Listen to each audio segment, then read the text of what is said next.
3 forest mysteries that experts still can't explain. Imagine waking in the gray hush of a winter morning, the kind of stillness that makes every small sound feel enormous, and the first thing you see is a toy staring right at you. I want to tell you 3 stories. Each happened where trees thinned into quiet spaces, where roads cut like scars through timber, where people expected only cold and wind and the occasional fox. In all 3, something else waited. An intelligence, careful and patient, that used the silence as a weapon. Some details were never explained. Investigators were left with questions they couldn't fully answer. And the people who lived through those moments carry the memory like a scar that never fades. If you're new here, hit subscribe and ring the bell. We cover mysteries like this every week. Stay with me. The next one gets worse. The first story began as a weekend trip. Dennis and I were not rookies. We'd spent enough nights under tarps and canvas to know how to build a fire that would last. We'd argued over maps when the terrain split into false trails. We liked the kind of quiet that made you feel small in a good way, as if the trees themselves were older brothers who'd seen everything and kept their counsel. That winter, the creek that marked our campsite murmured under a thin skin of ice. The ground had a crunchy crust. Our breath fogged in the light from the flames. We pitched the tent near a rock outcrop, a little away from the water, because the last thing you want is a tent on soggy ground. That night, the wind came down from the ridge. We jammed another log into the fire, cooked our dinner in silence, and listened to the occasional snap of frozen twigs. Dennis always took first watch. He liked the quiet responsibility of it. I remember lying in the tent, half dozing, thinking about nothing at all. The tent's fabric dimpled now and then with stray gusts.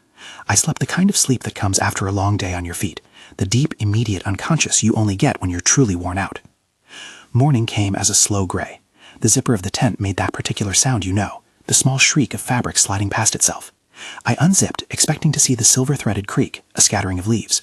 Instead, resting on a flat rock just a few feet from the tent flap, facing us sat a small blue teddy bear. It was the kind of stuffed animal you'd expect to find forgotten in a roadside yard sale, its fur matted, one button eye half loose. It wasn't simply lying there, it sat upright, propped, as if someone had arranged it to look directly at the fabric of the tent, its head tilted with a deliberate slant. The effect was immediate and ridiculous, and the opposite of funny. It felt like an accusation. Someone had sat there and deliberately placed it so that it would be the first thing we saw when we woke. Dennis came up behind me, rubbing his eyes. For a few long seconds, we simply stared. The bear's blue was dulled by dirt. A small fray at its paw suggested it had been used and then discarded. No footprints circled the rock. The frozen ground showed no disturbance within 10 feet of the tent. We checked again, feeling faintly ridiculous, like children caught in some private prank.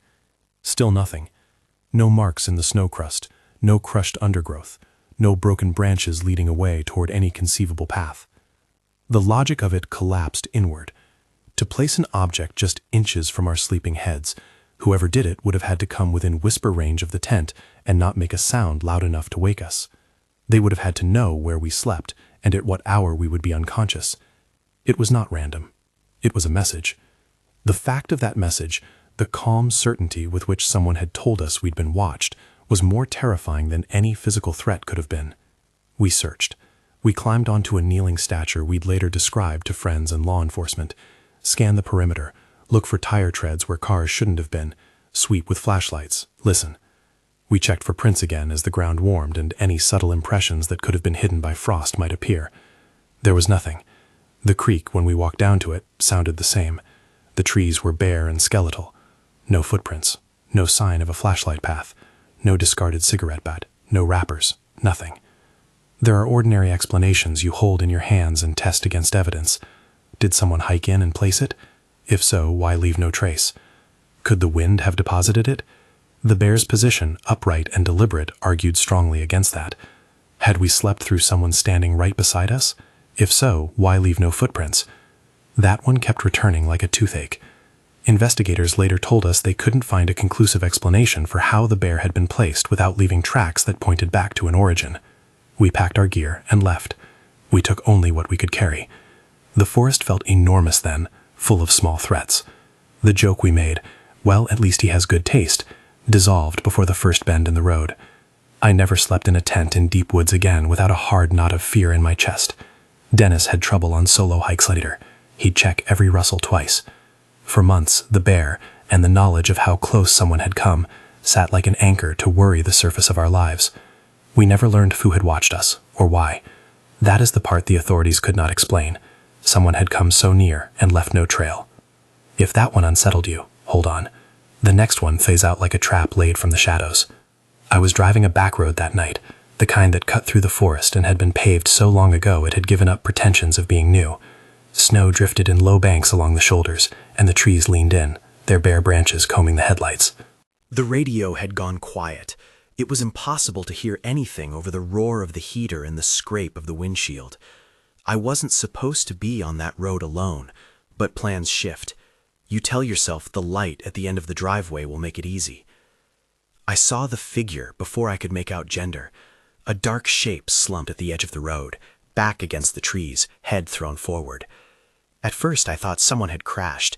I pulled over and killed the engine. My breath fogged the inside of the car. Adrenaline chewed at my muscles the way it always does when you see a person in trouble. I stepped out, and the air hit my face, clean and merciless. The person looked up when I got within 10 feet and screamed. The scream was precise. It sliced through the night. "Please, my leg, please help me," the person cried. The voice pitched the scene, a woman's timbre, ragged with pain. She kept crying that her leg was broken. She said her husband had left to get help and hadn't returned. Her eyes had that glazed, shocky look that makes you want to knock someone's head against the nearest tree and tell them to breathe, to hold on. Something about the way she spoke didn't fit. Her story came with too many small improvisations. She spoke too clearly about what she needed. She kept saying the same detail, as if rehearsed. There was a stiffness in her posture that didn't belong to a person in shock. She looked aware of the audience. I listened anyway. You stop for people on lonely roads. It is who you are.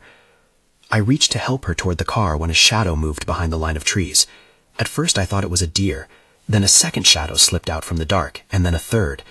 They stepped down from the tree line like actors moving onto a stage, 3 figures in dark coats.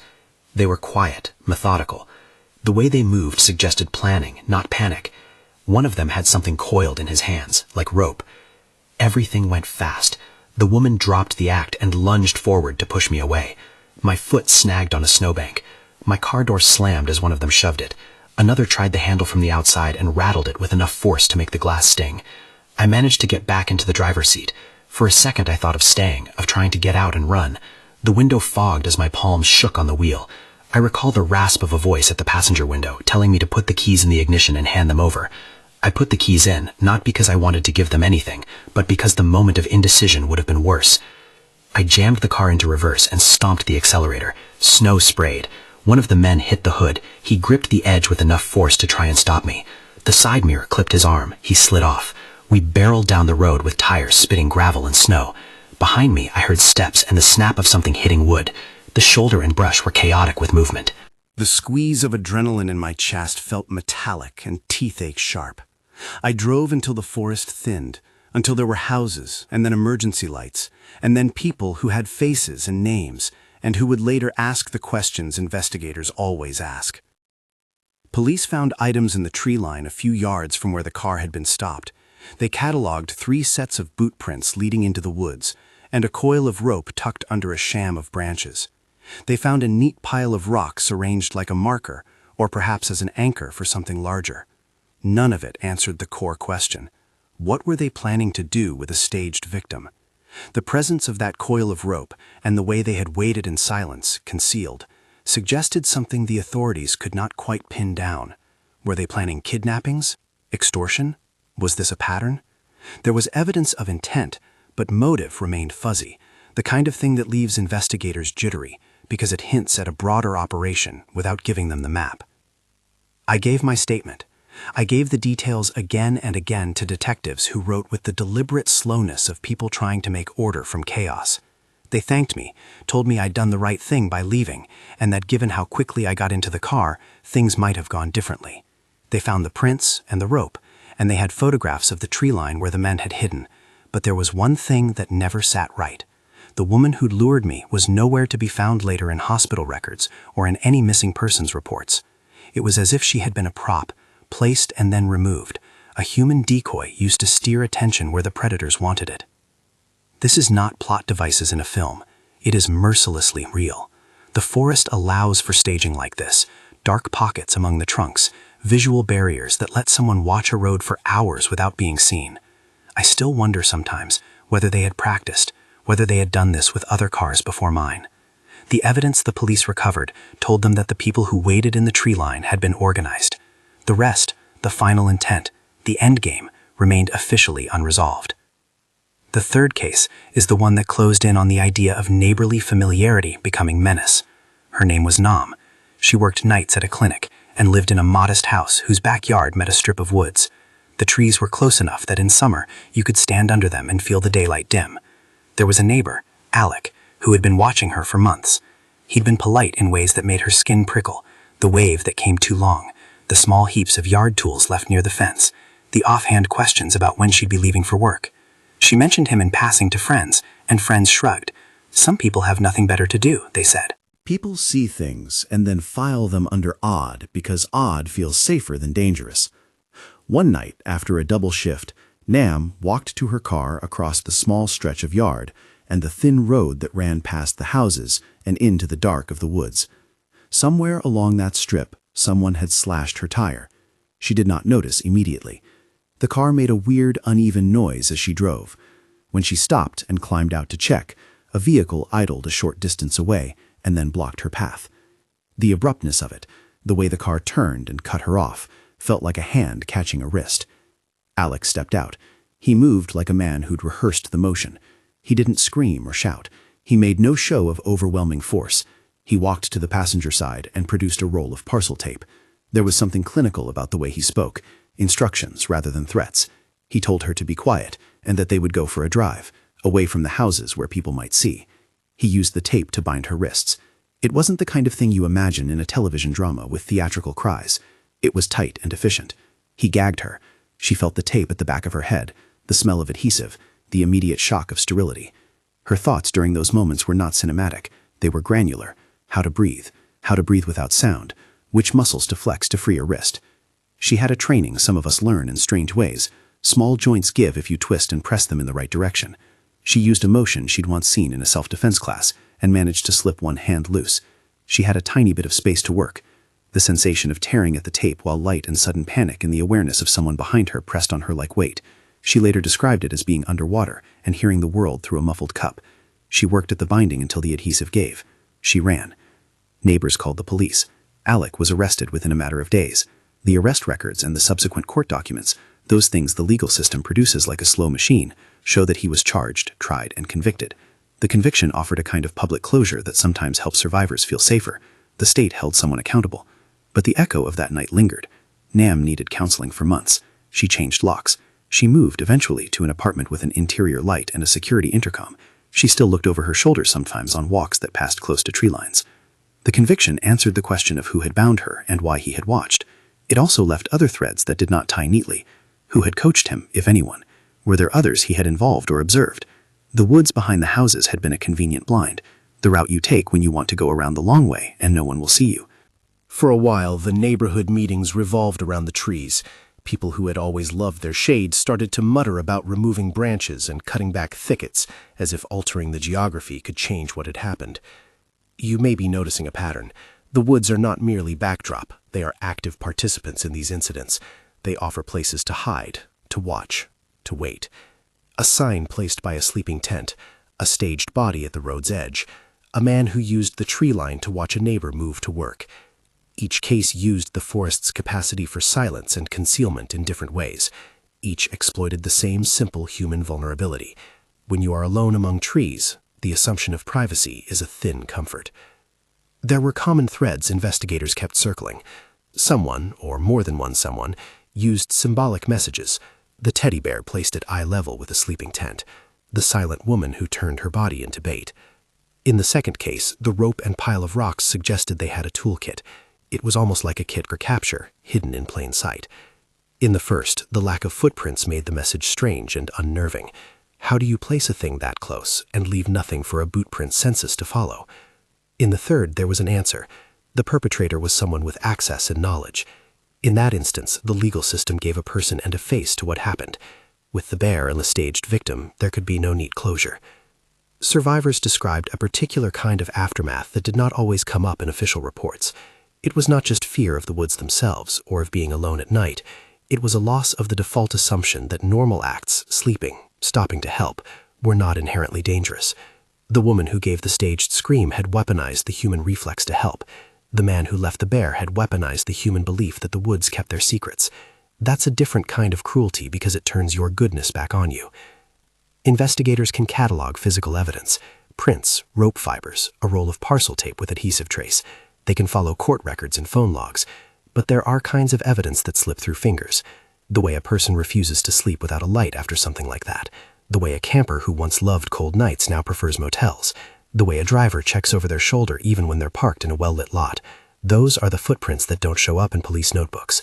They are, for lack of a better phrase, human prints. I want to move back through those moments slowly because details matter. In the campsite story, when we found the bear, the first thing Dennis did after we pulled the tent flap all the way open was to put his hand on my arm. He did not treat someone who had played a prank. He kept his grip long enough that the wordless pressure became its own argument. We should not be here. We packed the tent in near silence. I tried to think of reasons not to leave. Maybe an old hiker who collected toys put it there as a benign joke. Maybe a family left it behind last autumn and the bear had rolled toward us over winter. We tried every explanation and found them all wanting. Later, when authorities photographed the scene, they remarked on the precision of the bear's placement. It was seated in the most obvious viewing angle. It faced the tent as if checking our faces. That intentionality made it an instrument rather than mere trash. The absence of tracks suggested either extraordinary care or, less comfortably, knowledge about our exact location while we slept. Not many people, even experienced hunters, could come within inches of a tent without causing some organic print or scent or snip of twig. That lack of any sign was something officers labeled unexplained. In the lure story, I replayed the angle of the woman's voice a dozen times. It wasn't a bad actress. It wasn't a perfect mimic. It was practiced enough. The three men who slipped from the tree line did not shout or wave. They moved like fishermen waiting for bite. The rope and the pile of rocks suggested they had methodology. They had removed the human out of the equation by using a human as bait. The idea that a person could be used to disarm you and steer attention made places you would normally accept as safe feel suddenly precarious. When the police recovered the coil of rope, they took it as a clue to the intent. It didn't answer the greater question. Were they preparing to take somebody far away for ransom? Were they meant to rob drivers and strip them for parts? The pile of rocks arranged deliberately hinted at a practice of covering evidence or marking a spot to return to in the dark. It suggested that the operation had been rehearsed. Investigators were left with a kit and a scene, but without the final act. No corpses, no completed abductions on record tied to those prints. That ambiguity made the threat less prosecutable, but perhaps more chilling. If you can't prove they did the thing, what do you do to stop them? Alex's case, the neighbor convicted in Nam's assault, gave the community a sense of answer. This person had crossed a line and was now subject to formal consequences. The court record made it tidy in a way. He was convicted, that is fact. But even with that, friends of Nam still asked, had he acted alone? Did anyone else benefit from his surveillance? The conviction corrected one wrongdoing, but could not unravel months of watching, or the ways the forest had enabled him to mask the buildup of his efforts. I have to say something about how the forest transforms ordinary tactics. It makes it easier to hide in plain sight because sight lines are broken, because sound dissipates oddly among trunks, because the smell of car fumes and chipped oil mixes with pine and becomes unremarkable. On long winter nights, people keep their doors locked and think the worst of strangers. Predators who understand the terrain know this. They choose places where the assumptions people bring with them will undo their safety. There is a private cost to all this that official records never capture, the way these stories alter the moral imagination. A small blue teddy bear becomes a loaded artifact. A woman asking for help at the side of the road no longer looks like an innocent in the same automatic way. A neighbor you used to wave to becomes a man whose presence makes the walkway feel like a trap. Those are small, daily recalibrations that test your trust in the world. So, what can investigators still not explain? In the campsite case, the critical unknown was how someone placed that bear and left without trace. In the roadside ambush, authorities had the rope and the prints, but no clear answer about the attacker's ultimate plan. In the neighbor case, the who and the what became clear through arrest and conviction, but the depth of potential complicity, the question of whether other nefarious acts had been attempted elsewhere by the same group, remained a cold thread left dangling. You might expect a flicker of comfort that comes from someone being caught, but these mysteries are stitched together by what we do not know. The bear sat like a question on a rock. The staged victim was an unanswered sentence in a larger paragraph. The neighbor's conviction gave a name to a face, but it didn't bring back the nights of fear. I want to end where I began, with a hard image that won't let you look away. On a frozen morning, a small, dirty blue bear facing a sleeping tent. It is a thing you can see and touch, and yet it points at an absence. It asks, who was close enough to place this, and why was leaving no sign part of the plan? The woods amplify small human choices into permanent changes. They provide the architecture for someone to decide they can watch you without being seen. If these stories leave you unsettled, that is the point.